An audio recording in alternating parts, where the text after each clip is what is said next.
Emagumbini amano ngomhlaba ngiyabingelela. I'm doing this video, I'm not fine, I'm not okay. I'm doing it with a heavy heart. Ngitsinzekile, I'm not fine. Tindzaba letimbi solo tiyanza. Ngicale ngekulilela kakhulu South Africa at large, ngililele kakhulu umndeni wakwaDlamini, khabo mfowethu Sicebi. Condolences family, kumkakhe nebantwana, the family at large, nemaskandi family, siyanlilela kakhulu. We understand ngokuthi nendlula kuphi. We are with you in the prayers, we pray for you. Phephisani, shangathi Jehova anganika kududuteka lokungcono Jehova, lokwendlula emagama emuntu nekuconza kwemuntu.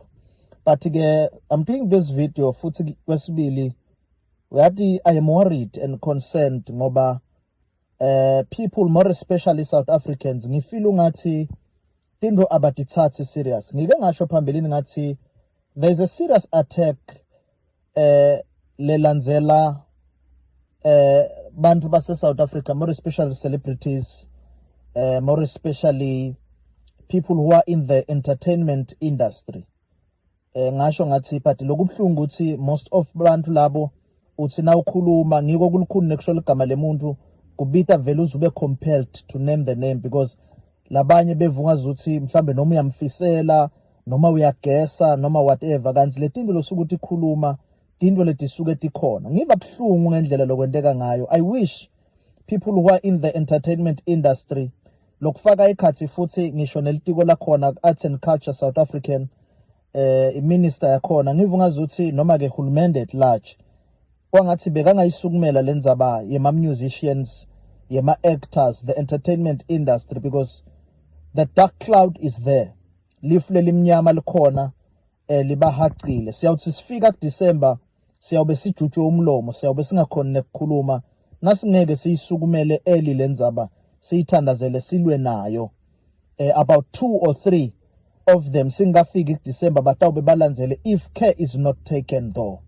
Ngiyafisa ungathi bafundisi bangasukuma, ngiyafisa ungathi njengoba abantu bakhona kutoyitoyela letinye tinto bebangasukuma nakulesikhathi lesi bangatoyitoyi, but sebafune indlela yokuthi bangathola lisito kanjani. It is not easy, it is not fine, akuhambi kahle, akusiko lokwenteka lako. Ngiyacela ngiyaphinza, ngiyafisa ungathi ema-artists, ema-actors and so on and so on, bekangasukuma kulesikhathi lesi kungaze kube nguwe i-victim, ngoba le ndlela lokwenteka ngayo kutawuba nekulandzelana if care is not taken. Aseniyekele kuthatha tinto kancane nithatha ungathi bantu everyone is all about attention and so on and so forth. Asisinge ma-attention, asisinge ukuthi kukhona lesifuna kukuzuza. Ngiko ngithi bakhona abafundisi eSouth Africa abayente lenkonzo. Ngicele banendele lenkonzo kuhlangana wonke umuntu abe khona kuthandazwe, ngoba nitawushiya imindeni nibancane, nitawushiya imindeni nema-plans lamakhulu, sitha sinithathe isikhathi singakefiki. Ngiyacela isukumeleni lenzaba, akuhambi kahle. Sitawuthi sifika kuDecember nayingakasukunyelwa if care is not taken, babili noma bathathu batawube balandzele. Ngiyacela nisukume, ngiyacela nitikhalele nakhulumeni, nihlangane neSouth Africa, nihlangane nilitiko laka Arts and Culture. Senike nibone ukuthi ningenda njani, ningakhala nibubule njani kuJehova.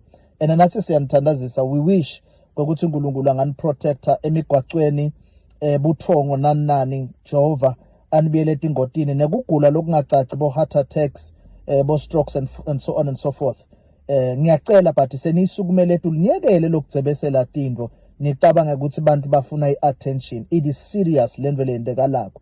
Ngiyaphinza, it is serious lento leyendekalako. Ngicela niyisukumele lenzaba yekuhamba kwebantu laba entertainment industry. Please isukumeleni, it is something serious. And sitha sitawushaya the key people, the superstars, laba lesekungibona siba celebrate, laba lekungibona sesibona ungathi basiniketa i-direction to the different category music industry, different categories, quite what. Please ngiyacela yisukumeleni lento le, otherwise sitawuphinza silile kungasikutsala. ngiyanithandazisa. I'm praying for you. This is your prophet Shalom, signing out. God bless you.